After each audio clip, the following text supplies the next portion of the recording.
Bienvenue dans La Brigade, le seul podcast francophone des sénateurs d'Ottawa, fait pour et par les partisans des sénateurs. Voici vos animateurs, les deux GP, Jean-Philippe Forgue et Jean-Philippe Fortin.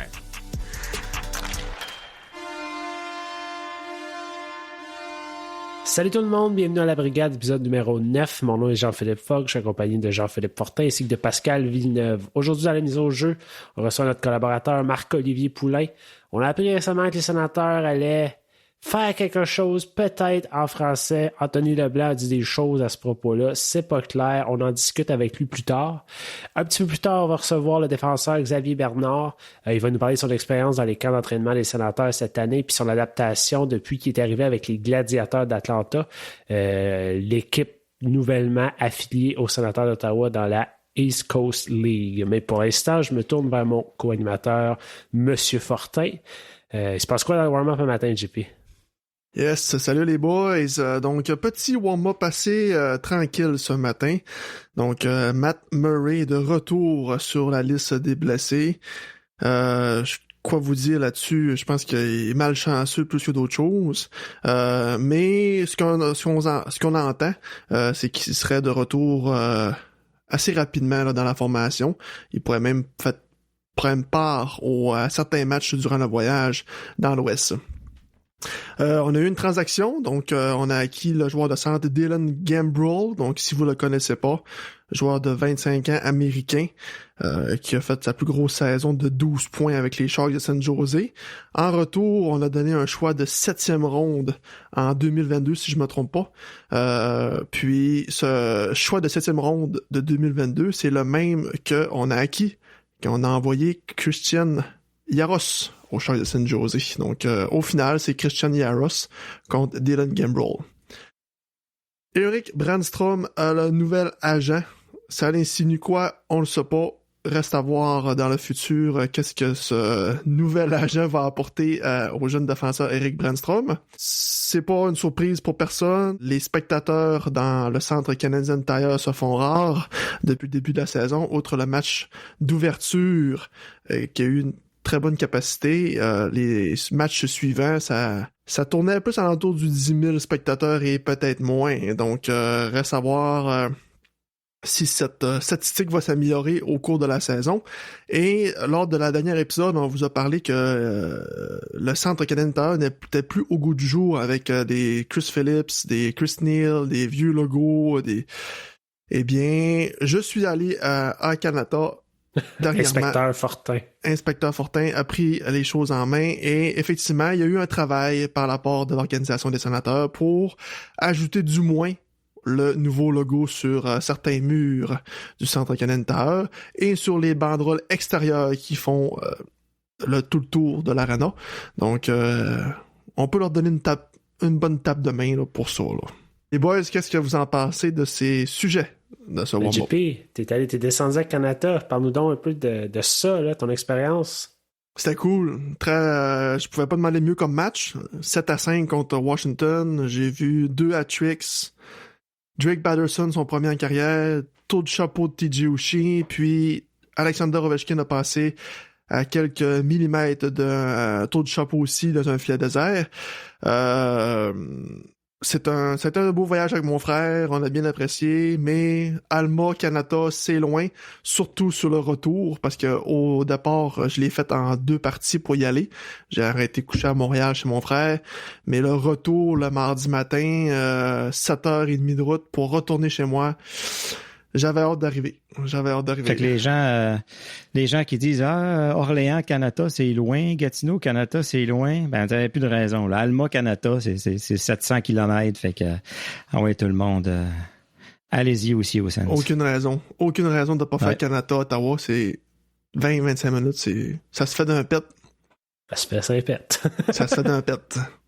Vous autres, les boys, les spectateurs dans les estrades, est-ce que ça vous inquiète d'avoir un si petit nombre de fans qui encourage nos sénateurs? Pour l'instant, ça m'inquiète pas tant que ça. Je pense que c'était à s'attendre. Là. Il y avait déjà une diminution depuis quelques années. C'était déjà un problème. Puis là, avec la COVID, veut pas les gens qui sont... On entend quand même beaucoup de gens dire qu'ils sont un peu stressés, sont encore un peu nerveux d'aller dans des grands centres puis dans des grands rassemblements. Fait que je pense qu'on peut laisser un peu de temps. La saison est jeune. Des matchs en après-midi, des matchs... il y a eu beaucoup de matchs à domicile, là. Dernièrement, on sait que dans ce temps-là, quand il y a 2-3 matchs à domicile d'une semaine, c'est tout le temps plus dur à Ottawa. On va avoir, je pense, une meilleure idée plus la saison va avancer. Fait que ça m'inquiète pas encore. J'espère que d'ici la fin de l'année, on va réatteindre les niveaux pré-COVID. Puis, après ça, ça va être un travail acharné pour essayer d'aller chercher le 3, 4, 5 000 qui manque un peu toujours. Mais en même temps, je pense que toutes les équipes vont avoir ce même combat-là. Fait que ce qui me rassure un peu, c'est justement le fait qu'il y a d'autres marchés au Canada qui voient des... Montréal n'est pas plein, Toronto n'est pas plein. Fait que là, on voit qu'il y a vraiment... la COVID y est pour quelque chose. Ouais. Mais comme tu dis, puis ça, on va en parler un peu plus tard sur l'émission avec Marco, il y a quelque chose qu'il faut qu'il soit fait à l'interne, puis il y a un réveil qui doit se produire éventuellement. Oui. Puis Matt Murray sur... encore une fois, la liste des blessés qui vient de recommencer, je pense, à patiner. Puis je l'appelais un peu à la blague sur Twitter, Matt Leclerc. Là.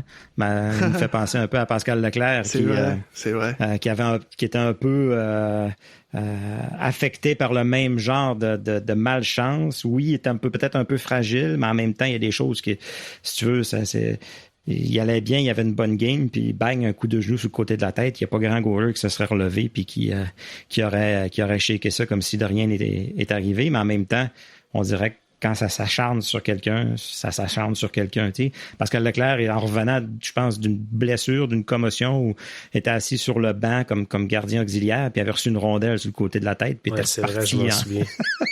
était reparti blessé pendant des mois. Ça avait aucun bon sens, là. Je veux dire, tu sais, quand ça s'acharne, ça s'acharne. Puis je sais pas s'il y a moyen de briser ce moule-là à un moment donné. Fait que on va voir, on va espérer qu'il va encore une fois revenir en forme. On dirait que c'est un constant problème. Puis c'est ce qu'on se dit toujours. On espère, mais qu'est-ce que tu veux? On l'a, puis on l'a signé pour un petit bout. Fait que on n'a pas le choix d'espérer mieux pour lui. C'est plate pour Matt Murray cette année parce que ce qu'on a vu à date, c'était quand même c'était intéressant, c'était rassurant, mais on l'a pas vu longtemps. Comme la fin de l'année passée, 5-6 matchs où ça va bien, c'est le fun, on est bang, blessé, parti. Puis pour en revenir à Dylan Gambrell, on s'entend pas grand-chose de lui, là, mais quoique... Tout son junior, puis tout son collège, ça a tout le temps été un gars d'un point par match. Là. C'est ça. Fait que c'est-tu encore un joueur qui a jamais vraiment eu sa chance, qui a jamais vraiment été dans les bons éléments, au bon moment, à bonne place? Peut-être, tu sais. Fait que, disons que ça n'a pas coûté cher. Là. Non, c'est ça. Le risque, il est bien placé. Quoique, là, je regarde le 4e trio présentement. Sanford, Gambrell, Watson, ça a plus l'air d'un 4e trio NHL que Sanford, Shaw puis Sabourin. On s'entend là-dessus? Ah oui. Ouais. Bon, fait que déjà là, c'est plus positif. J'ai hâte de voir si Gambrell finit par devenir plus que ce à quoi on s'attend.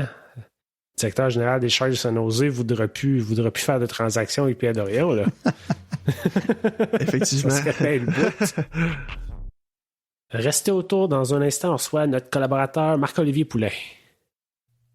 Tout est en place pour la mise au jeu initiale. Bon podcast à tous! Donc, il a plus de 12 ans d'expérience dans l'industrie du sport, dont près de 5 ans avec vos sénateurs d'Ottawa. Notre collaborateur Marc-Olivier Poulain est avec nous. Salut Marco, ça va? Salut les boys, ça va bien?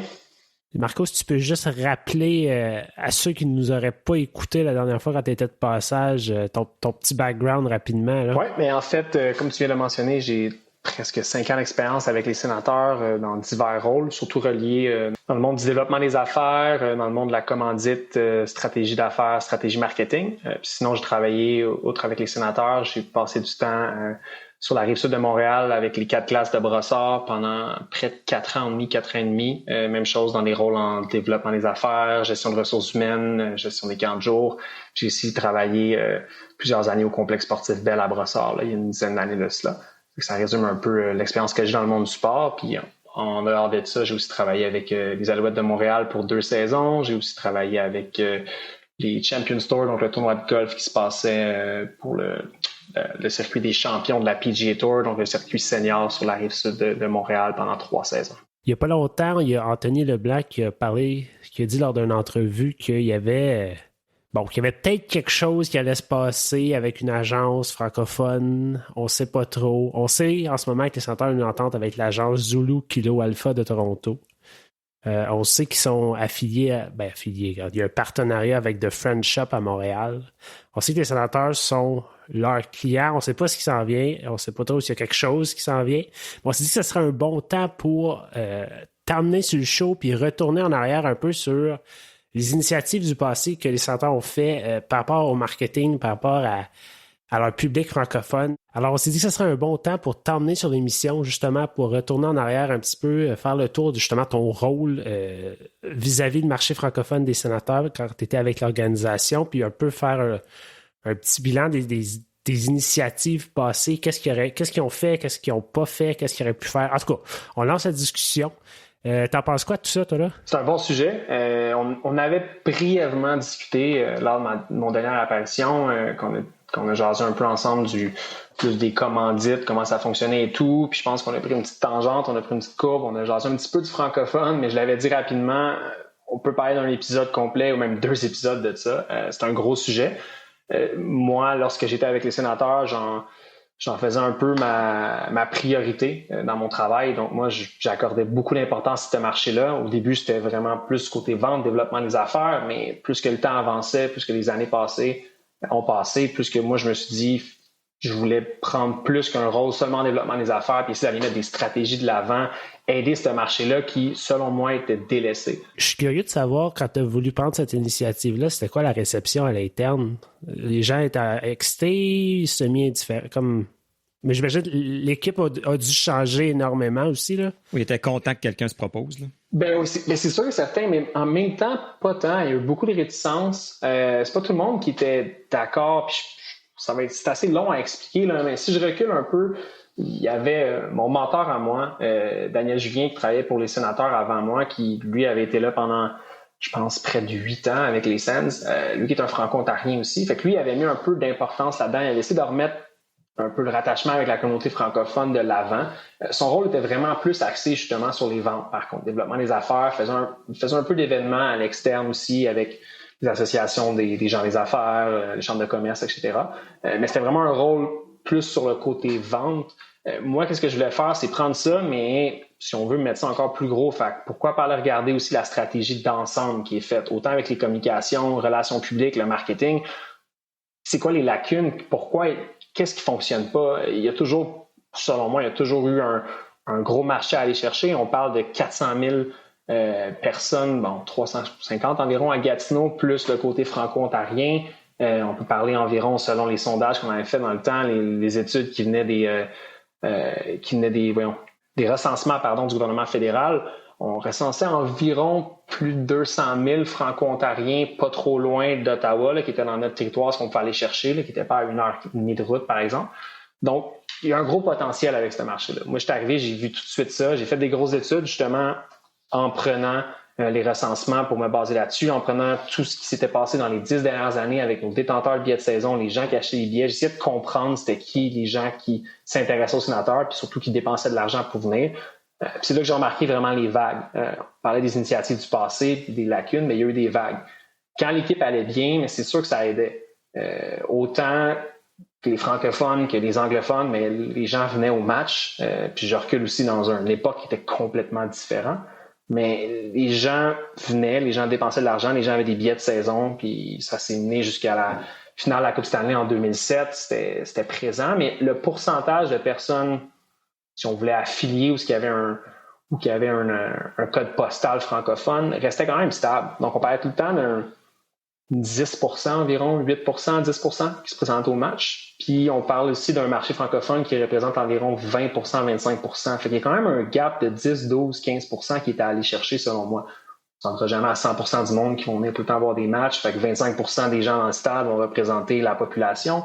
Mais quand même, on voulait augmenter ce taux-là. Puis, selon moi, il y avait un gros un gros manque du côté de l'organisation de plusieurs façons. Fait que c'est là que j'ai décidé de me mettre de l'avant. Puis pour revenir à la question qu'on disait tantôt, c'est pas tout le monde qui était d'accord. Parce qu'il y a beaucoup de gens qui disaient, ben, c'est un peu les excuses faciles de l'organisation, ben, francophone, c'est tous des fans canadiens. Pourquoi aller mettre des efforts là-dedans quand c'est juste du monde qui tripe sur le Canadien? Ça, c'était une des excuses ou une des objections qu'on me suis fait lancer. Ça, je trouve, c'est d'abandonner facilement la problématique. Rien n'empêche qu'on peut aller chercher avec des petites initiatives des fans du Canadien pour les convertir en fans des Sénateurs. Ça prend pas grand-chose, en fait, là. On avait établi même plus que ça, parce qu'ils sont durs à convertir. Quand ça fait 30 ans que tu prends pour le Canadien, ouais, je comprends. Ceux-là sont difficiles. Il y en a qui sont plus soft que d'autres. Il y en a qui sont peut-être plus faciles à convaincre, surtout dans les années où ça va mal. J'ai bien des amis qui me disent « Ah, moi, je suis plus capable, je me cherche une autre équipe. Mm-hmm. Il y en a qui sont plus faciles, mais il y en a que tu transféreras jamais, puis c'est bien correct. Là. On l'avait moi, en tout cas, je l'avais sous-catégorisé vraiment sur 3 cibles, si on veut. Tu avais bien entendu le côté business, le côté gens d'affaires, où est-ce que, même s'il n'y a pas nécessairement un attachement émotionnel, c'est des bonnes opportunités de vente quand même qu'il faut aller chercher là-dessus, il faut aller focusser parce que eux autres donnent des billets à des gens, invitent des gens qui, eux autres, peut-être, sont des fans des Sénateurs. Fait qu'il y avait cet aspect-là qui était, pas cet aspect, mais ce groupe-là, ce sous-groupe-là qui était un. Le deuxième, c'était celui-là que je voulais mettre beaucoup l'emphase, c'était les familles. Parce que les jeunes, le hockey mineur, c'est les futurs fans des Sens. C'est là que ça s'en vient. Autant du côté d'Ottawa, ou du côté anglophone, pardon, c'est un focus, mais autant du côté francophone, je voulais que ça le devienne davantage.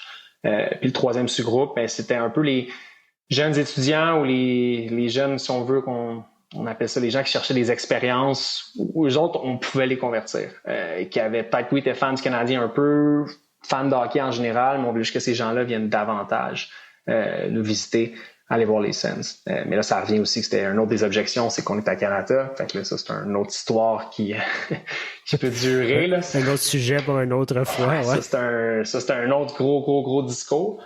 Mais ça faisait partie un peu de ça. Puis c'était beaucoup de lacunes, selon moi, qui venaient de... Je pense que je vais vous dire une des raisons, c'est que les gens croyaient pas aux francophones. Les gens qui étaient là depuis longtemps en place à l'époque, là, je parle de 2018, environ 2019, ça faisait plusieurs années qu'ils étaient dans l'organisation, au-dessus de 10 ans pour certaines personnes, puis ils n'ont jamais vraiment ressenti ils n'ont jamais vraiment compris le marché francophone. Tu sais, d'autres excuses peuvent venir autant de ils parlent l'anglais, ils comprennent l'anglais, là, pourquoi est-ce qu'on irait leur parler en français? C'est aussi niaiseux que ça, des fois, là. Pourquoi on irait mettre l'effort de plus? Là, au-delà du hockey, ça revient à tout le reste. Là. La francophonie ontarienne, la francophonie canadienne en général passe en deuxième sur bien des niveaux, que ce soit des services publics, etc. Fait qu'en quelque part, c'est un peu la même mentalité. Là. Exact. Ça prenait des gens qui étaient prêts, puis là, je parle des gens qui étaient négatifs là-dessus, mais il y en a que c'était le contraire. Il y en a qui ont été positifs. Je n'aimerais pas des noms, mais il y avait un des hauts exécutifs au placé à l'époque qui, lui, croyait en ça quand même. Lui, il croyait au marché francophone, puis il parlait à peine français, mais il voyait qu'il y avait de quoi aller chercher là-dedans, puis il fallait structurer quelque chose, il fallait mettre de quoi en place pour aller chercher davantage de personnes, puis d'augmenter l'attachement de ces gens-là envers l'équipe des Sénateurs, ce qui était difficile à faire. Mais plus que le temps avançait, puis j'avais mis une grosse présentation en place, un plan de match, c'était difficile d'avoir comme on dit en anglais, le buy-in, donc que tout le monde rentre dans ce plan-là puis ils veulent contribuer. Sans lancer nécessairement tout le monde en dessous de l'autobus. Des départements comme l'exemple la communication, moi c'était pas mon pain de mon beurre, j'étais pas 100% relié à ça, j'essayais de comprendre un peu comment ça fonctionnait, mais je me suis fait dire par beaucoup de médias que c'était difficile de communiquer avec les Sens en français. Il y avait personne là-dedans qui parlait français avec les coms, fait que les médias pour eux, juste là, peut-être tu pars avec une prise contre toi quand les autres vont parler de l'équipe par la suite. Fait que tu sais, si eux autres se sentaient pas nécessairement appuyés ou qui passaient tout le temps en deuxième quand il y avait une demande à faire au sénateur. Beaucoup des médias comme ça, c'est un mot qui ressortait souvent. Fait que là, moi, j'ai compris que ça, c'est un bobo. Il y en a plusieurs aussi qui ressortaient au niveau juste du marketing en général, des fautes d'orthographe dans l'édifice. Quand j'étais là dans le temps, on a réussi à en enlever plusieurs, il en reste encore, là, mais c'était assez surprenant, certains des étiquettes qui étaient là ou qu'est-ce qui était écrit au tableau indicateur. C'était juste, moi je trouvais ça un peu pathétique à certains points. Puis toutes des choses qu'on a fait changer dans le temps, qui ça c'était des faciles, c'était des petites quick wins. Mais là tu arrives sur des choses qui sont plus complexes comme les gens qui y travaillent, qui là c'est les gens qui viennent là à temps partiel et tout. essaye de trouver du monde tout le temps bilingue. Quand tu es à Canada, tu es dans l'Ouest, c'est plus difficile que quand tu es au centre-ville. Exemple, tu es à côté de Gatineau, tu es à côté d'Orléans, tu es à côté de Vanier. Beaucoup plus difficile à aller en chercher, ces employés-là à temps partiel, pour avoir un service français-anglais. Ça venait aussi un peu là-dedans.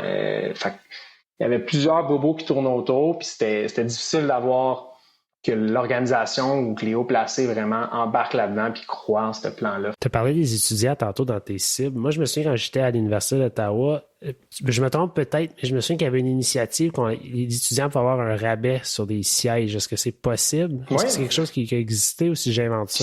Qu'est-ce qui est bon, c'est que un bon commanditaire, je vais le nommer, on n'a pas de commanditaire sur le show encore, mais un bon commanditaire qui est Desjardins vient d'embarquer là-dedans, puis ils sont rendus commanditaires de ce programme-là pour les jeunes. Pour les jeunes, pour les étudiants. Oui, c'est le SANS Student Army en anglais. On dirait qu'on ne l'entend plus autant qu'avant, par exemple. Je ne sais pas si c'est juste moi. En même temps, je suis plus étudiant, puis je suis peut-être plus le public cible. Ouais.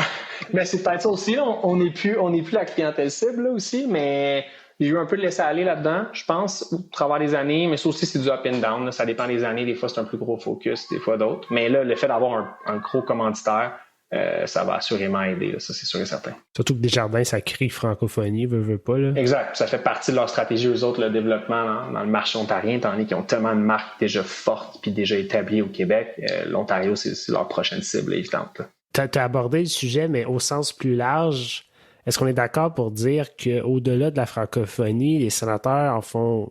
Est-ce qu'ils en font assez pour aller chercher du... Puis là, on a parlé on en entend parler beaucoup dernièrement, des arénas qui sont pas pleines, mais là, Montréal est pas plein, Toronto est pas plein, mais Ottawa, c'est encore pire parce qu'on avait déjà un problème avant. Est-ce que les sénateurs en font assez? Est-ce qu'ils ont une identité marketing? C'est quelque chose qui est difficile. C'est un peu je pense que ça fait partie de la vision, autant de la vision globale marketing de l'équipe qu'autant que la vision francophone. Je m'explique. Quand on parle justement de la stratégie marketing des sénateurs, autant francophone que globale, je pense qu'il y a un manque flagrant. Puis c'est arrivé au courant des dernières années, en fait, depuis le départ de Cyril Leader comme président, il y a eu beaucoup, comme vous l'avez vu, comme tout le monde a pu s'apercevoir, beaucoup de changements au niveau de la haute direction. Plusieurs présidents qui ont passé, plusieurs hauts dirigeants, des vice-présidents, des CEO, COO, name it, le rôle que vous voulez des personnes qui étaient là. Mais ce que ça fait, c'est qu'à toutes les fois, c'est un nouveau plan de match, une nouvelle vision, c'est des nouvelles stratégies qui rentrent. Fait que là, on recommence un peu toujours à zéro. Fait que quand ils mettaient ça en place, ces nouveaux plans-là, souvent c'est très très beau, c'est magnifique, c'est un plan court, moyen terme, mais souvent moyen long terme. Ce qu'on veut faire, où est-ce qu'on veut apporter l'équipe, c'est quoi le branding, comment on veut monter l'attachement. Là, on rentrait avec des stratégies pour le marché francophone, les investisseurs en venaient. On arrive au premier match de l'année, deuxième match de l'année, puis on vend pas assez de billets pour la fin de semaine qui s'en viennent. Mais là, on avait ça de prévu, point de vue stratégique. Mettez ça à la poubelle. Là, il faut se concentrer pour vendre le match en fin de semaine. Puis on vend le match en fin de semaine, c'est pas si pire, ça finit correct. Dans 2 semaines, 2 autres matchs aussi, c'est pas bon. Fait que, on recommence. On avait ça qui était prévu, ce stunt marketing-là ou telle campagne, on met ça à la poubelle. On y va. Fait que ça devenait à toutes les fois un cercle court terme. Puis ça revenait toujours à vendre les billets de match, vendre les matchs. C'était pas le cas avant que j'arrive aussi. Le monde du hockey en général, le monde du divertissement a beaucoup évolué. Les arénas à 22 23 000, ça n'existe plus. On a parlé, c'est rendu des plus petits arénas. Les gens recherchent des expériences et tout. Fait que ça, oui, ça a évolué, mais le fait que les sénateurs n'ont jamais eu de structure puis un plan de match long terme qui ont tenu puis qui ont gardé sans nécessairement tout le temps dériver à gauche et à droite, ça a causé un peu ce qu'on voit aujourd'hui, puis c'est des billets qui sont difficiles à vendre, puis c'est une base de détenteur de billets de saison qui est supposé être ton core dans le monde du sport, qui est très, très faible, puis qui est très, très, très minime comparé à d'autres villes. Fait dans le fond, il n'y a pas de stratégie à long terme, c'est du day-to-day à tous les matchs, là. Puis à tous les jours quasiment. Là. Il y en a une belle au début de l'année. Il y en a toujours une belle. Mais on prend le bord rapidement quand les matchs sont pas vendus. Quand tu es occupé à éteindre des feux, t'as pas le temps de te concentrer sur le futur. Tu n'as pas le temps de te concentrer à long terme. On a fait un peu plus. Si je vais retourner un peu du côté francophone, quand moi j'étais là, il y a beaucoup de choses que j'ai essayé de ramener. Puis je pense que c'est des initiatives qui avaient déjà été faites, il y a 10-15 ans, mais d'avoir un meilleur investissement francophone. Puis je pense que ça va continuer encore cette année avec des médias de la région, avec des médias comme, je peux nommer les Radio-Canada, exemple davantage avec RDS, que les sénateurs ont déjà un partenariat avec, en passant par Bell, avec du marketing plus local, l'affichage ici plus local dans la région, autant de Gatineau qu'à Orléans ou point de vue un peu plus franco-ontarien, même jusqu'à Prescott Russell, etc. Il y a des petites initiatives qui vont se faire. Puis c'est un peu plus d'investissement, je pense, qui est donné. Parce que moi, avant que je reprenne les règnes de tout ça en 2018-2019, il n'y avait vraiment pas d'investissement francophone. C'était vraiment minime, point de vue francophone. C'était fait avec un seul média. Puis c'est pas mal tout, là. Il n'y avait plus beaucoup de diversification qui se faisait là-dessus. Fait qu'il y a comme eu un gros, si on veut, turnover puis une nouvelle façon de faire avec le budget marketing. Puis là, il y a eu des investissements au moins du côté francophone qui ont commencé à être faits pour des gens, justement, qui croyaient au marché francophone puis qui croyaient au potentiel. Mais encore une fois, ces stratégies-là étaient dures à mettre en place. Pourquoi? Parce que quand on essayait de les mettre en place dans ce temps-là, il fallait toujours prouver c'est quoi le retour sur investissement immédiat à court terme pour ça. Combien de billets qu'on peut vendre à cause de ça. Fait que c'était pas nécessairement ou quand moi je voulais proposer quelque chose ou quelqu'un d'autre, où on essayait de mettre quelque chose en place pour l'attachement, la marque en tant que telle, aider justement les gens à avoir un sentiment d'appartenance. OK, mais c'est quoi le retour sur investissement? C'est ça qui était difficile à mettre en place. Ça revenait toujours à ça. Puis même le marketing général est encore un petit peu axé comme ça à ce que je peux voir. Marco, selon toi, là, pourquoi c'est autant difficile pour les sénateurs de franchir le cap des 10 000 spectateurs dans l'aréna? Je sais qu'il y a tout le temps... Bon, c'est sûr que les performances de l'équipe, que là, bon, c'est pas ce qu'on s'attend à date. Il y a toujours la distance pour Canada, mais outre ça, moi, personnellement, je viens de faire 7 heures de route pour aller voir une game. Vous allez me dire, je suis malade, puis tout est une exception. OK, fine, je comprends. Mais on oublie cette saison. C'est une saison spéciale, puis il y a aussi l'aspect COVID et tout qui vient rentrer là-dedans, qui aide vraiment pas. Puis je pense que ça a quand même une bonne part de ces raisons, parce qu'on le voit sur d'autres marchés aussi, les effets de ça en ce moment, autant à Montréal qu'à Toronto, qu'à Calgary ou au Canada. Même si on parle pour la saison passée, l'autre d'avant, les saisons complètes, puis même avant la COVID, en début de la saison 2019-2020, c'était pas plein. Là. On parlait quand même d'une moyenne de tendance si on regarde si on enlève les matchs Toronto-Montréal, 12-13 000 personnes dans l'aréna, c'est pas beaucoup. C'est pas énorme, c'est pas énorme. Puis ça revient à la base que la base, si on veut, le core, la base vraiment de détenteurs de billets de saison est très faible. Elle est très, très, très faible à Ottawa. Ça aide vraiment, vraiment pas. Ça va pas aider parce que ça, normalement, c'est ça qui te reste moins de billets à vendre occasionnels. C'est ceux-là qui sont plus difficiles à vendre aussi. Ça, c'est une raison. L'aréna qui est à Canada, vis-à-vis centre-ville, c'est une autre raison. Beaucoup de monde vont donner cette objection-là. Mais encore beaucoup de monde qui sont fâchés après le propriétaire. On va pas se le cacher. Là, les investissements ont été faits pour les joueurs. On a des contrats comme on voit pour Chabot, Brady Tkachuk récemment, Batherson. Là, cet argument-là est un peu moins valide, là, si on veut, mais il y a quand même une haine qui s'était créée. Ouais. La grogne est encore là quand même, je pense. Exact. Mais au-delà de ça, est-ce que les sénateurs nous donnent le goût d'aller les voir? Puis je m'explique. Je vais prendre Montréal. Montréal, en fond, tout ce que Montréal fait trop, je trouve que les sénateurs ne le font pas assez. Par exemple, ils vont signer le joueur le moins important possible, puis ils vont traiter la nouvelle comme s'ils venaient de signer Connor McDavid. Le monde va s'énerver rare. Les médias vont en parler pendant 2 semaines. On n'en reviendra pas. À Ottawa, on va signer un joueur. Ils vont émettre un communiqué sur les médias sociaux. Ça revient à... C'est un gros cercle vicieux, là. Ça revient à ce qu'on disait tantôt, là. Il y a un manque de vision. Manque de vision. La vision est là, est établie par la directrice marketing, le directeur marketing, le CEO de l'organisation, le président, mais elle change. Fait que là, ça devient une vision court terme parce qu'on va aller chercher un retour sur investissement immédiat. Ça, c'est un. Par la suite, qu'est-ce qui manque aussi en ce moment, puis on ne va pas se le cacher, les sénateurs, le nombre d'employés, c'est très, très bas en ce moment. Il n'y a pas beaucoup d'employés, puis même quand j'étais là, c'était pas le plus gros département marketing de la Ligue. Ça, c'est sûr et certain.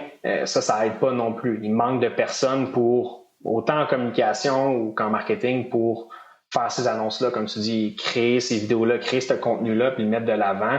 Il manque du monde, il manque de main-d'œuvre. Puis il y a le budget aussi qui venait. Est-ce que le budget, il a changé aussi? Les sénateurs sont gérés un peu comme une business, selon moi. Fait que quand il y a un budget qui est mis de l'avant, il faut qu'il y ait un retour sur investissement à ce budget-là. Le budget, je pense pas qu'il y ait un gros budget, selon moi, qui est en ce moment mis sur la table pour le marketing puis pour le in-game experience, comme on dit, l'expérience des fans, qui est assez grand. Puis je suis vraiment honnête en disant ça. Il faudrait que ça soit plus pour se comparer à des Canadien de Montréal, mais surtout avec les Las Vegas. Là, ça, c'est l'extrême, c'est l'apogée. Un point de vue d'in-game, mais même en marketing général, il manque de personnes, il manque de ressources, il manque de personnel, les ressources financières sont pas là. C'est un cercle. Selon moi, c'est un cercle vicieux parce que si tu mets pas l'investissement là-dedans, pourquoi est-ce que les gens vont vouloir venir? Puis si les gens ne viennent pas, mais pourquoi tu mettrais l'investissement là-dedans? Fait que c'est un cercle vicieux qui finit juste pas. Mais c'est un gros manque, c'est sûr et certain. Tu sais, on parle de petits détails, là. Moi, je pense que ça part des réseaux sociaux. Tu sais, je blâme personne, puis je veux pas personne pointer du doigt, mais les médias sociaux des sénateurs, oh là là, c'est un autre game que, exemple, à Seattle, un autre game que à Hurricane. Tu sais, c'est des petits marchés aussi, mais ils réussissent à aller chercher du monde puis de l'intérêt via leurs médias sociaux. Les sénateurs, excusez-moi, mais juste le visuel qu'ils font pour les transactions, pour les annonces et tout, c'est du bas de gamme, là. Même n'importe qui peut faire ça sur Canva, exemple, là, le site qui est gratuit, là. Avant, c'était très différent, puis la personne qui était là auparavant, qui Craig Madeglia, qui aide aujourd'hui dans son autre podcast avec Mark Method en anglais, était brillant et très différent dans son approche des médias sociaux. Si vous suiviez les sénateurs avant, vous l'avez sûrement vu, c'était pas un club conventionnel. Puis lui, c'était vraiment, t'aimes ou t'aimes pas. Lui, son important, c'était pas d'aller chercher 1 million de followers, c'était que les 200 000 personnes qui vont le follower, par exemple, mais trippent sur le contenu qu'il fait, puis qui vont le sharer, puis que c'est des amateurs de ce qu'ils font. Puis ça a quand même fonctionné parce qu'il y avait vraiment, comme je dis, un fanbase de ce que ce gars-là réussissait à faire avec ses vidéos, puis avec son contenu médias sociaux, puis avec son humour qui était vraiment unique, puis qui se voyait pas à travers la ligue. Depuis qu'il est parti, comme tu dis, JP, c'est devenu très standard. C'est devenu très générique. Il manque de ressources. Ça revient toujours à ça, selon moi, avec les sénateurs, c'est qu'il manque de ressources dans le département en ce moment, en marketing, en com. Il manque de personnes pour gérer ça, puis il manque d'investissement qu'il faut qu'il soit fait. Je vais redonner l'exemple de quand moi j'étais là, l'année 2018-2019, qu'il y a eu vraiment un gros remue-ménage, puis qu'il y a des personnes qui sont arrivées en place dans la haute direction qui n'étaient pas des personnes de hockey, qui étaient des personnes qui venaient d'autres domaines. Ça a amené vraiment un œil nouveau. Puis moi, j'ai aimé ça. Il y a eu ses pour et ses contre. Mais on a essayé beaucoup de nouvelles choses dans ce temps-là qui n'ont pas toujours été un succès. Je ne sais pas si vous vous rappelez du match d'ouverture sur les sénateurs 2018-2019. On lançait des ballons, puis il y a des gens qui ont été blessés parce qu'il y avait des ballons lumineux qui étaient tombés. Mais ça faisait partie d'une de nos idées qu'on avait eues, mais ça n'avait juste pas été exécuté comme il fallait. T'sais. Mais il essayait des choses au moins dans ce temps-là. On a essayé beaucoup de choses. Ça n'a pas toujours été un succès, mais au moins il y avait un vouloir de l'organisation à essayer quelque chose de différent. Qu'on arrivait justement avec des artistes, avec beaucoup plus de concerts dans le temps. Mais là, ça revenait à est-ce qu'on est capable, je parle en tant qu'organisation, est-ce que les autres sont capables de justifier ces coûts-là qu'on faisait pour avoir un retour sur investissement? Est-ce qu'ils en voyaient qu'il y avait plus de gens qui venaient dans l'aréna à cause de ça? C'était toujours ça la question qui était posée. C'était pas l'angle long terme qui était vu, puis ça, c'était un des gros problèmes. Le nombre de personnes qu'on voit aujourd'hui, puis l'intérêt, puis l'attraction, puis c'est pas quelque chose qui est arrivé du jour au lendemain. Tu sais, Ottawa, c'est un marché, c'est aux détracteurs qui disent ils vont déménager, ils vont les vendre. Ce que je réponds, c'est que c'est un marché prouvé, qui a déjà été plein pendant des années, qui a déjà généré beaucoup de revenus, beaucoup d'intérêt, des assistances pleines, puis ça s'est pas fait du jour au lendemain, ce déclin-là, ça s'est fait tranquillement, des petites choses qui se sont rajoutées avec le temps, qui fait qu'aujourd'hui, avec toute cette accumulation-là, on est rendu où ce qu'on est, puis on est rendu dans une espèce de la poule et l'œuf, là. Est-ce qu'il faut investir pour attirer ou faut attendre qu'il soit là pour investir? Puis je pense pas, tu sais, peut-être que des fois on cherche le gros boom, la grosse affaire qui va faire que à partir des fêtes, ça va être plein. Je pense que ça va être beaucoup de petites initiatives, beaucoup de petites choses qui vont se passer. Mais pour ça prend quelqu'un de fort, qui a une vision à long terme, puis qui reste là pendant un bout de temps, puis qui est prêt à dire on essaye, on fail, tu sais, try quickly, fail quickly, là, tu sais, parce que si on regarde, on parle des Canadiens, comment c'est extraordinaire aujourd'hui, mais ça n'a pas toujours été le cas, là. C'est-tu au début des années 2000 ou dans ce coin-là, le Centre Bell, c'était loin d'être plein. C'est quand Boivin est arrivé, dans le fond, qui lui a pris le club, puis puis son premier mandat, ça a été quoi? Ça a été d'aller renouveler les billets de saison, s'attaquer aux détenteurs de billets de saison, tu sais. Fait que je pense que ça va. Il y a des bonnes chances que ça passe par une tête forte, un visage fort qui arrive puis qui est capable d'être l'image puis qui est capable de bâtir un happening tout en. Puis ça va se faire avec plusieurs de ces aspects-là. Ça va se faire avec les médias sociaux, ça va se faire avec les promotions, ça va se faire avec les médias, ça va se faire... Ça a plusieurs tentacules. Là. J'aime vraiment ce que tu dis, Pascal, parce que je pense que ça reflète aussi la réalité. Les Sens ont eu la difficulté à s'adapter au nouveau marché. Début des années 2000, comment les sénateurs se vendaient, puis comment les sénateurs réussissaient à être pleins au niveau des loges, au niveau des sièges, c'était beaucoup avec des entreprises privées, puis beaucoup d'entreprises qui faisaient d'affaires aussi avec le gouvernement dans ce temps-là. On ne va pas se le cacher. Ouais. L'aréna des sénateurs, avant les transformations des dernières années, là, avant l'arrivée du Club Bell et tout, était l'aréna dans la Ligue qui avait de loin le plus de loges corporatives. De loin, là, en avant de Montréal par beaucoup, puis c'était énorme.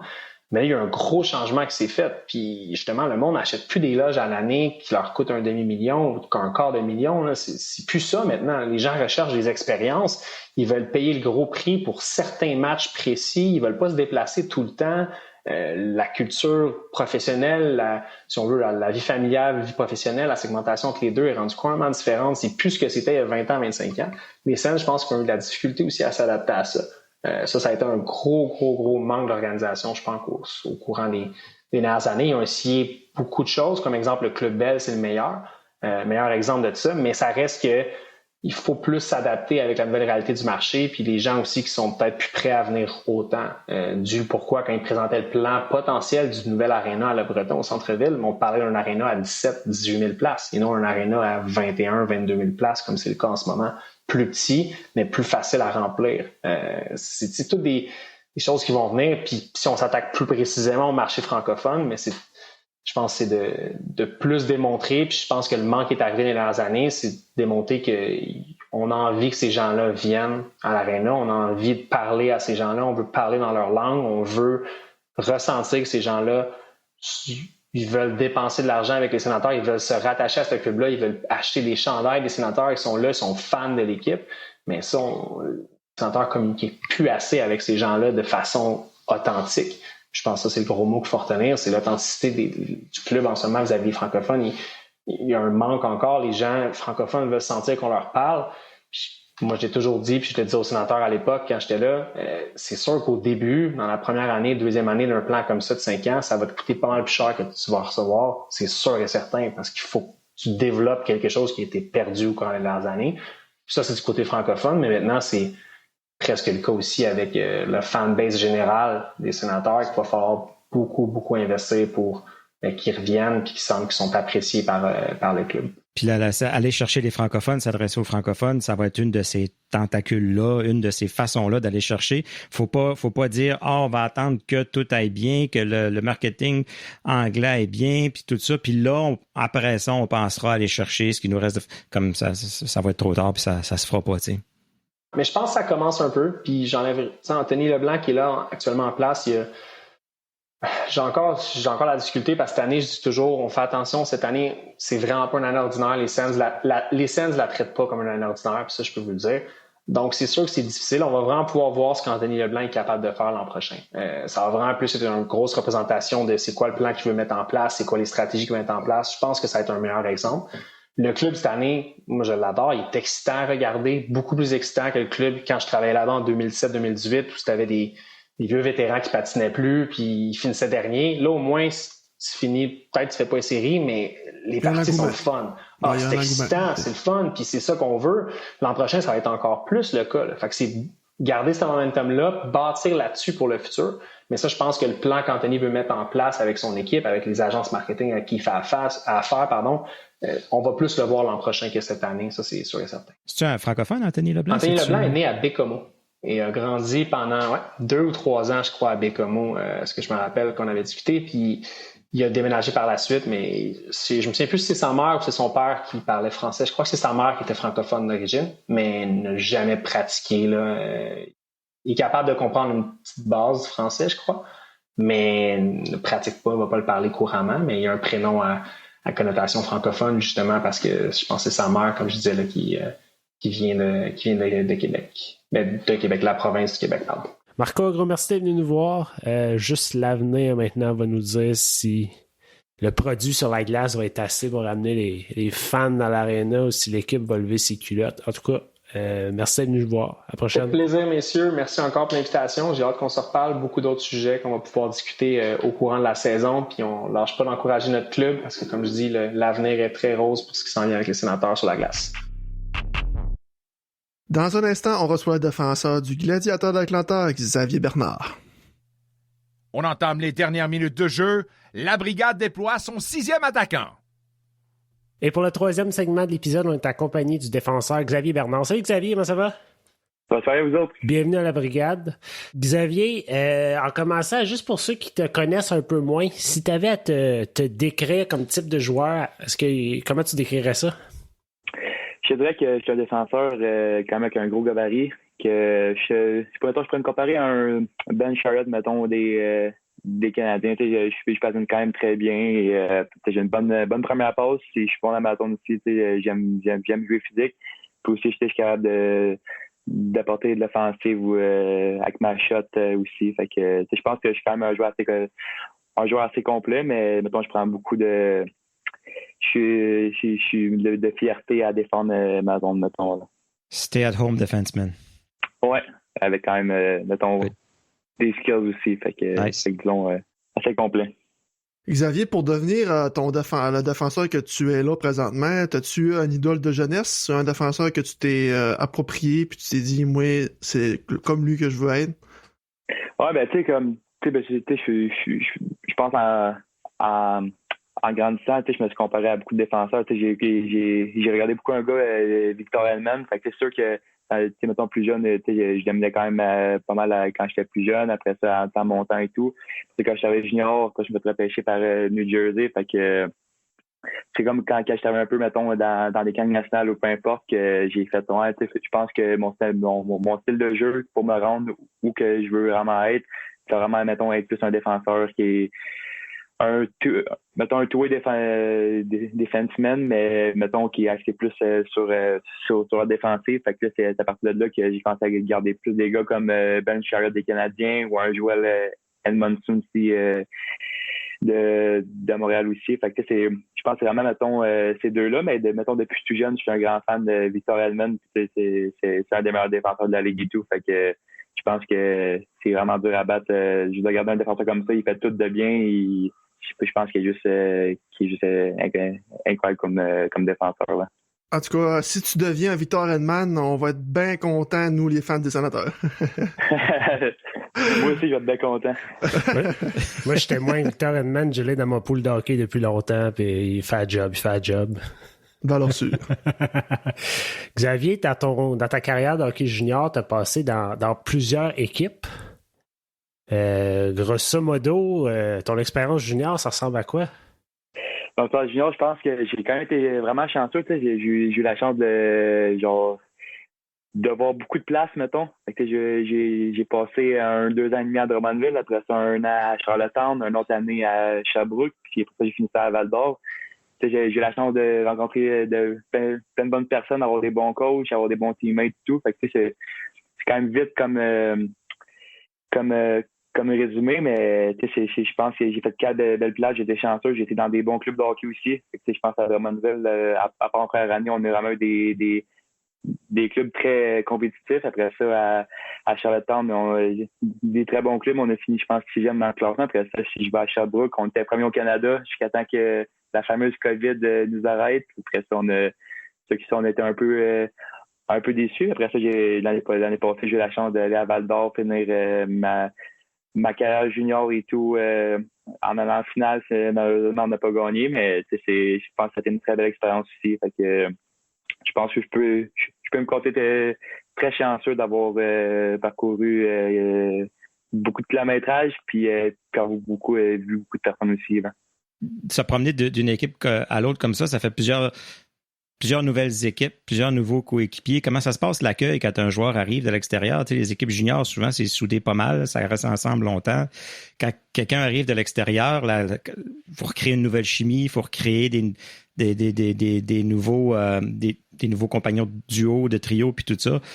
Ça se passe-tu quand même bien? Les gars, ils t'accueillent-tu quand même bien ou plutôt il y a de la compétition?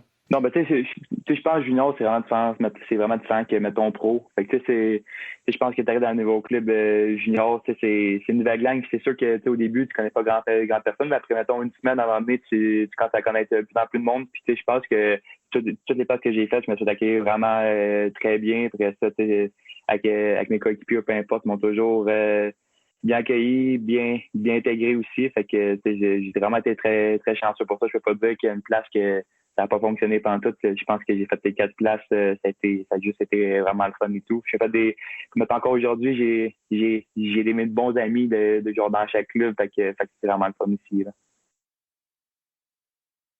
Cool. Moi, j'avais une question par rapport à ça. Là. On avait posé la même question à Maxence Guénette qu'on a reçu sur notre podcast aussi, que tu connais bien, je crois. Très bien. Brièvement, on veut savoir un peu ton expérience dans une bulle COVID, comment ça s'est passé pour toi? Maxence, il nous a expliqué son point de vue, mais je veux savoir d'un autre point de vue de ton côté, comment ça s'est passé. Bien sûr, mettons dans chaque bulle, c'est sûr qu'après c'était quand même spécial. On arrivait, mettons, une semaine et demie, on jouait, puis après ça, on était 2 semaines off. Après ça, une semaine et demie. C'est sûr que c'était spécial quand tu es habitué à jouer à chaque semaine. Mettons, tu joues environ 3 games par semaine. Après ça, l'année passée, c'était 2 semaines environ que tu arrêtais. Fait que là, des fois, la concentration, le beat de game aussi. Quand tu fais un petit beat de game, c'est différent. Mais après ça, en playoff, on était comme un bon 2 mois et demi en bulle à l'hôtel et tout. Ça, c'est une expérience, mettons. Là. C'est sûr que je pense pas que je le referais, mais sur le coup, c'était une expérience. Puis chaque gars, mettons, vivait différemment aussi. Là. Je pense que au bout de la ligne, tu joues au hockey, tu sais qu'est-ce que tu aimes, mettons, le plus au monde. Fait que, puis en plus, on était en série. On était probablement les seuls jeunes en Amérique du Nord à avoir la chance de jouer au hockey. Fait que pour moi, mettons, je l'ai pris plus positivement. C'est sûr que sur le coup, des fois, mettons, ça commençait à être plus long, peu importe, moi d'affaires à faire, mais au bout de la ligne, on concentrait ces matchs. C'était vraiment excitant, mettons, de chaque journée, quand on allait pratiquer à l'aréna, on en revenait. C'est un temps aussi pour prendre soin de toi. Après ça, j'ai des cours à l'école. Fait que j'ai pris le temps pour me maximiser. Puis je pense que j'ai fait une bonne job là-dedans. Il y a beaucoup de gars des fois qui ne savent pas trop quoi faire, mais il faut rien que tu changes ton thinking un peu, puis avoir des pensées positives, puis tout va super bien là-dedans. Donc, tu te considères chanceux malgré tout, mais je te donne le choix de le refaire, tu ne le referais pas. Ben, genre, mettons, non, mais c'est comme bêtement dans la même situation où je le referais parce que, tu sais, si tu veux jouer au hockey, tu peux pas passer genre quasiment 1 an pour jouer au hockey. Il y a plein de gars qui n'ont pas la chance de jouer au hockey. Tu sais, c'est quand même 1 an de développement que, mettons, au bout de la ligne, mettons, c'est 1 an de développement que tu as la chance de pratiquer, tu sais. Puis on était chanceux que, tu sais, la Ligue junior majeure du Québec, la partie des opérations, tout, ça a coûté beaucoup d'argent, beaucoup de clubs qui ont perdu beaucoup d'argent, mais tu sais, c'est pas vraiment qu'ils ont pensé à nous, mettons, les joueurs, pour que, tu sais, qu'on puisse se développer, qu'on puisse pratiquer. Parce que, tu sais, je connais des gars qui jouent universitaire, peu importe, qui jouent à d'autres places, tu sais, t'es pas capable de trouver de glace, t'es pas capable de trouver de gym parce que c'est fermé à cause du lockdown. Fait que, tu sais, on était quand même vraiment chanceux qu'on pouvait être à l'arène à chaque jour avec des gars, on pouvait pratiquer, on voyait du monde, là. Et tu sais, même si c'est la même gang de gars, t'es quand même une gang de chums ensemble. Fait que je pense qu'on était vraiment chanceux. Puis si mettons la même situation exactement, je pense que je le referais parce que on était vraiment chanceux là-dedans. Là. Je vais revenir à Maxence Guénette, là. T'as pas un petit potin pour nous autres, là? Est-ce qu'il laisse-tu traîner sa brosse à dents? Y a-tu quelque chose qu'il nous a pas dit, là? pour être bien honnête, c'est vraiment un garçon d'affaires, c'est un bon Jack, c'est un bon chum aussi. Fait que tu sais, il y a rien, il est sa coche partout. C'est un gars qui prend soin de son corps, prend soin de ses affaires. Fait que c'est un gars très calme aussi. Fait que je pourrais vraiment être potin avec lui. Si j'en pense un, je t'aurais diré durant l'émission. Là. Mais ça a dû être fun de l'avoir avec toi quand t'es arrivé à Ottawa pour le camp d'entraînement puis tout ça aussi, là. Ouais, vraiment, j'ai passé beaucoup de temps avec Maxence, tu sais, veut pas, on est à Val-d'Or, puis à Val-d'Or, tu sais, c'est ça que j'osais un peu, tu sais, j'ai eu la chance on est resté 1 mois et demi ensemble environ, fait que tu sais, on a la chance beaucoup de parler et tout, fait que, puis ça qu'on disait, tu sais, mettons à Val-d'Or, on s'entendait déjà vraiment bien à Val-d'Or, fait que tu sais, en allant à Ottawa, quand que j'ai texté, quand j'avais signé, mettons, j'ai texté avant que ça sorte, mettons, une semaine avant que ça sorte, puis je disais, je m'en viens avec toi, puis tout, puis il était vraiment content, là, il disait, c'est pour être un chum qui s'en vient, qui c'est un Québécois en plus, puis tout, c'est vraiment le fun, fait qu'il était vraiment content, fait que, je suis bien content qu'il soit à Ottawa aussi. Là, t'es arrivé à Ottawa, tu as participé au camp des recrues, après ça, au camp d'entraînement principal. Parle-nous-en un petit peu, là, comment ça s'est passé de nous qui ne serons jamais dans un contexte de camp d'entraînement de la Ligue nationale de hockey, mettons? Ah, ça, comme la fois, c'était mon 3e camp d'entraînement, vu que j'ai été repêché par les Devils du New Jersey. Fait que, tu sais, je savais déjà à quoi m'attendre, ou, tu sais, mettons, la vitesse d'exécution, les vitesses de jeu, les pratiques, c'est différent, mettons, que dans le junior ou quand, mettons, tu pratiques durant l'été avec des gars qui jouent national ou qui jouent, mettons, pro ou peu importe, c'est sûr que c'est différent quand tu arrives au camp d'entraînement. Fait que, tu sais, mettons, le camp, mettons, on a eu le development camp, fait que le camp de développement, ça dans une semaine. Après ça, on a eu le rookie camp, ça s'est vraiment bien pensé pour moi. J'ai vraiment bien fait. Fait que, c'était 2 games contre Montréal, ça a bien été. C'est pas là que t'as vraiment la grosse coche, mettons. Après, c'est quand t'arrives, mettons, en première journée du vrai camp, là, c'est, mettons, les gars patinent, puis tout le monde se donne. Fait que, c'est plus dur sur le body, mais au bout de la ligne, ça reste que tu joues au hockey, puis tu fais qu'est-ce que t'aimes. Fait que tu donnes ton 100%, puis tu t'amuses sur la glace, puis c'est du fun, là. Tu sens-tu la pression? Tu sens-tu le stress, ou tu y vas vraiment en te disant, je donne ce que je suis capable, je donne mon meilleur, je profite du moment, puis il arrivera ce qui arrivera, tu sais. En plein ça, tu sais, cette année, ça que j'ai fait, mettons, en arrivant au camp, je me dis, tu sais, je vais juste me dépasser, mettons, à chaque jour de me dépasser moi-même, puis je me juste à me dépasser moi-même. Au bout de la ligne, je vais juste être meilleur, puis je vais faire le mieux que je peux. Fait que je suis vraiment arrêté, mettons, cette mentalité-là, puis ça a vraiment bien été. Pour vrai, j'ai connu mon meilleur, c'est mon 3e camp, j'ai connu mon meilleur camp à vie, mettons. Fait que toute l'organisation était vraiment contente et tout. Fait que pour moi, tu sais, c'est sûr que c'est un petit stress, mais tu sais, ça reste que, mettons, quand que j'ai un petit stress et tout, je performe tout le temps mieux aussi. Fait que... C'est ça. C'est pas toujours négatif, le stress. Des fois, ça motive, puis ça te permet de te dépasser. Après ça, le stress, des fois, il va te donner un petit plus d'adrénaline. Mettons, le stress, il y a beaucoup de genre de points positifs à avoir du stress. Fait que je pense qu'il est retourné sans positif. Fait que je suis bien content pour eux. Là, présentement, tu nous parles en direct de Atlanta, une nouvelle association d'équipes des sénateurs d'Ottawa, les Gladiateurs. Moi, Xavier, je veux savoir un peu comment ça fonctionne, la East Coast. Tu sais, est-ce que vous avez des logements? Comment ça fonctionne, le transport? On comprend un peu l'univers de la Ligue nationale puis un peu de la Ligue américaine, mais tu sais, la East Coast, on n'entend pas beaucoup parler, puis on veut en savoir un peu plus sur cet univers-là. Là. Comme dans le fond, mettons ici, la East Coast, tu sais, ça reste, mettons, c'est club école du club école de la nationale. Fait que ça reste qu'il y a beaucoup de gars, mettons, qui passent aussi, mettons, leur première année pro aussi. Mettons, tu prends un gars comme Ben Chariot, à chaque année, tu mettons tout le temps à chaque équipe qui joue en nationale, qui ont joué dans la East Coast. Fait que pour moi, mettons, c'est un beau tremplin juste pour jouer beaucoup de games, avoir beaucoup de temps de glace et tout. Puis comme dans le fond, à Belleville, tu mets en place d'être, mettons, 7-8e défenseur à Belleville. Ils m'envoient ici à Atlanta pour que je joue beaucoup de games et tout. Fait que j'en profite pour m'entraîner fort, pour pratiquer fort ici, puis jouer beaucoup de games, puis me développer. Fait que, tu sais, la East Coast, mettons, pour un club de la Ligue américaine, un club national, c'est vraiment pour développer les gars, puis vraiment qui joue les games, ou que, mettons, la Ligue américaine qui jouerait pas beaucoup de games à la première année ou peu importe. Fait que c'est un très beau tremplin pour jouer au hockey, puis juste démontrer ce que tu peux faire, puis avoir du fun aussi, là.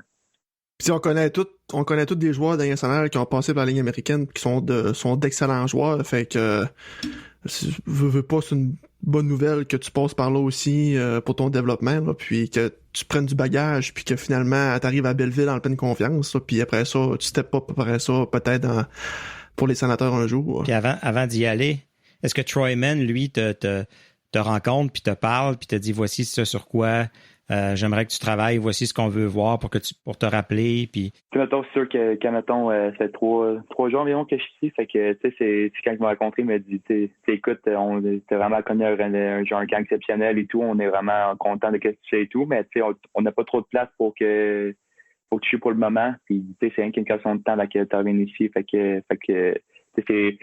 c'est juste à cause, j'ai continué de développer, continué de t'améliorer. Je me pense que j'ai vraiment une faille dans mon jeu. Non. Je pense que j'ai ma place à jouer américaine en ce moment. C'est rien que pour moi, il faut rien que je continue à me développer et tout. Fait que je pense pas que c'est, mettons, un point en particulier. C'est vraiment, faut que tu joues, puis c'est ça qui est important parce que, mettons, présentement à Belleville, il y a quand même des gars plus vieux. Il y a quand même 6 gars sur contrat, mettons, régulier. Fait que des fois, tu te dis, au début d'une saison de même aussi, c'est mieux de jouer, parce que ça, durant l'année, il y a beaucoup de roulements. Là.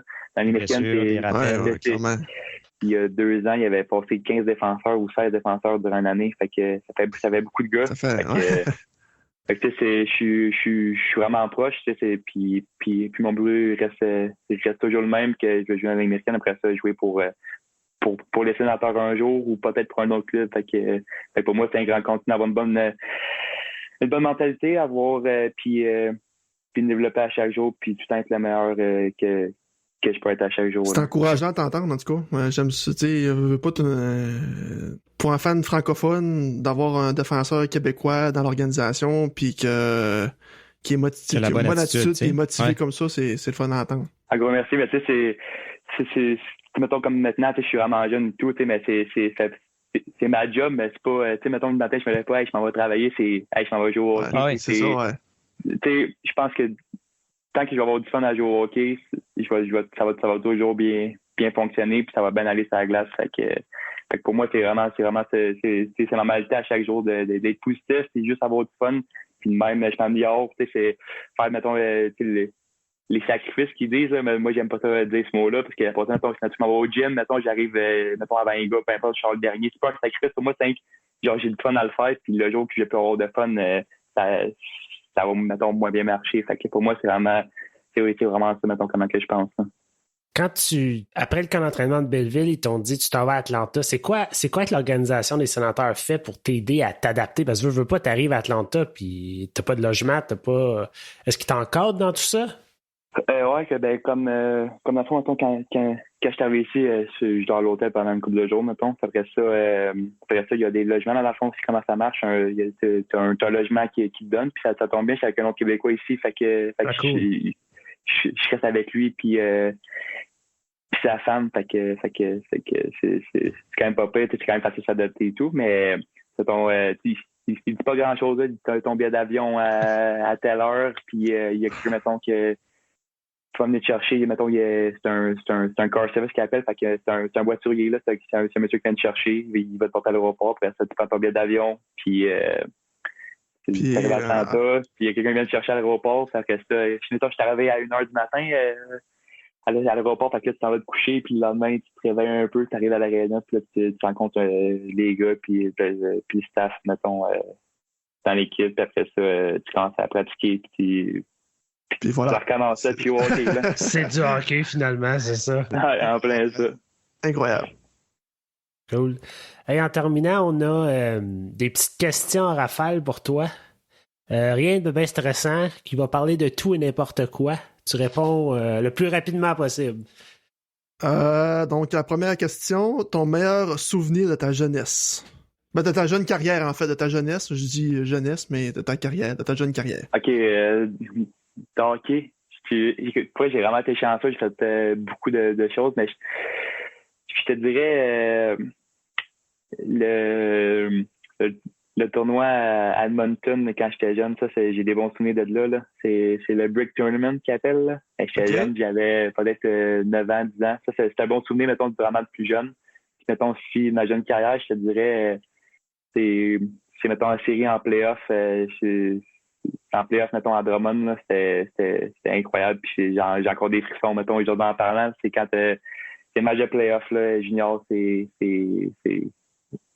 n'y a rien qui accote ça, mettons. Ouais. Là. Le jour d'un match, ta routine ressemble à quoi directement en te levant? Directement en me levant, ben, mettons, je je me lève, je prends un bon déjeuner. Je prends un bon déjeuner après ça. Je pas du temps. Je pars à l'aréna. Un petit morning skate. Après ça, je vais manger à l'aréna si je suis de la bouffe à l'aréna ou je reviens après ça. Je me prends un bon repas là. Après ça, je vais faire un petit power nap d'environ 45 minutes, pas plus longtemps, parce que d'abord, je suis endormi. Puis après ça, une petite marche, je m'étire, je fais mes affaires. Après ça, je pars pour le match environ, mettons, 4 heures. Après ça, c'est la routine avant la game, là. On s'entend que c'est la même routine pour tout le monde. Hein? Il n'y a rien de... On pose la question à tout le monde, mais ça revient le même pattern à tout le monde. C'est... Ah, ça, mais mettons, chaque gars, il y a des petits détails qui changent tout le temps, mettons. Ouais. Là, c'est que, mais je pense que, mettons, durant la journée, c'est la même affaire, mais comme, mettons, quand t'arrives à l'arena, mettons, avant ta morning skate, tu vas faire des affaires que d'autres gars font pas, puis rester avant la game. Comment tu t'actives, comment que tu fais, qu'est-ce que tu manges aussi, ou peu importe, ça change de gars en gars. Fait que, c'est pas vraiment ça le plus gros, mais en général, c'est la même horaire, là. Tu parlais de Victor Hedman tantôt, là, avec son petit rituel, avec son bâton qu'on voit tout le temps là, dans la vidéo, entre les doigts du gars d'équipement ou je sais pas trop, tu fais pas ça? Alors, j'ai pas ça. Il fait, mais avec ses patins. Xavier, t'as-tu une toune du moment, dans le fond? Une toune que là, t'as mis sur repeat constamment dans tes oreilles? Que tu pourrais nous partager, que je pourrais mettre sur ma playlist Spotify aussi? Je vais aller voir ça tout de suite, là. Il y a une couple de chansons que j'aime pour vrai, fait que je suis un gars qui écoute toute la musique en général, qui écoute n'importe quoi, fait que je peux pas dire qu'il y en a une en ce moment. Okay. Fait que ça me pas mal à ça, mettons, là. Je te donne le choix de te réincarner le temps d'une journée en une personne. Qui es-tu? Ouh, ça en a une bonne, ça. Ouais, hein? Victor Hedman. Non. Ah, t'as pas le choix, n'importe qui, là. N'importe qui, là. N'importe qui. J'aurais dit Tiger Woods, mais avec tout ce qu'il a fait, c'est ça. Ouais, c'est ça. Je suis pas sûr, là. Juste une journée. Non, mais je dirais comme un gars comme LeBron James ou, mettons, t'es un gars, mettons, dans un autre sport qui est vraiment dominant pour voir ça ressemble à quoi ça a vu un peu, mettons, là. Je pense que ça se même ça, mettons. Ouais. C'est un bon choix, LeBron James. McDo ou Tim? Tim? OK. Ouais. Puis c'est quoi ton menu, ton incontournable quand tu vas chez Tim? Mon incontournable, mettons, c'est quand même rare que je mange là, fait que McDo, j'en mange vraiment pas souvent, mais mettons, Tim, ça va être plus, mettons, le matin, un Tim matin BLT, fait qu'un petit bagel, là. Ouais. Quand mettons, j'ai un day off, puis, mettons, le matin, je sais pas trop quoi manger, fait que... Solution facile. Ah, mesurer la moitié de ta taille ou peser le double de ton poids? C'est quand ça fait l'eau, là. Elle vient de loin, celle-là. La moitié de ta tête est encore d'une grandeur quand même raisonnable. Fait que... je comptais comme un nain, mais au moins, je suis pas trop lourd, là. Ouais, mais... Ben, mettons, est-ce que je pèse le même poids? Ben oui. OK, ouais. Ben, j'ai pogné le double du poids de bord. Double du poids de bord. Quand elle perd de moins le poids, ma grandeur, tu peux pas agrandir, fait que... Oh. Ah, c'est un bon point, ça. Dernière question, je te donne 100 000 $. Qu'est-ce que tu t'ajoutes avec ça? Qu'est-ce que je m'ajoute? Ben, honnêtement, j'ai tout ce que je veux dans la vie. Fait que, mettons, en ce moment, je pense que j'irais plus pour une maison ou, tu sais, c'est... Des actions? Ouais, mettons, je le placerais plus pour le moment vu que j'en ai vraiment pas besoin, mais je te dirais, mettons, comme une maison ou peu importe, là. Sage. Bon, sage réponse. Ouais, vraiment tu peux sage. garder ton 100 000, JP. Ouais, c'est ça, je vais garder mon 100 000. Oh, il donnera pas, c'est ça. Hey, Xavier, gros merci de nous avoir donné de ton temps. Merci à vous, les boys. Puis on te souhaite vraiment une bonne chance pour ta saison cette année. On va te suivre, puis c'était vraiment intéressant d'en savoir plus sur toi, ta personne, puis qui t'es comme personne, puis comme joueur de hockey. Un gros merci. Bonne saison, bye. Merci bien. Alors, c'est ce qui complète cet épisode de La Brigade. On espère vraiment que vous avez aimé ça. De notre côté, on aimerait remercier l'artiste Squirrel Noir pour la musique thème de La Brigade, ainsi que Nicolas Saint-Pierre que vous avez pu entendre entre chaque segment, et bien sûr, Pascal Villeneuve au montage. Si vous aimez ce que vous entendez, laissez-nous un review sur Apple Podcasts ou sur Facebook. Sinon, laissez-nous le savoir, on veut continuer à s'améliorer. On vous rappelle que les 82 matchs de la saison régulière des Sens seront disponibles sur les ondes du 94.5 Unique FM avec Nicolas Saint-Pierre à la description et le coach Alain Sancartier à l'analyse. D'ici là, continuez à nous suivre sur Facebook, Instagram, Twitter, TikTok et on s'en jase.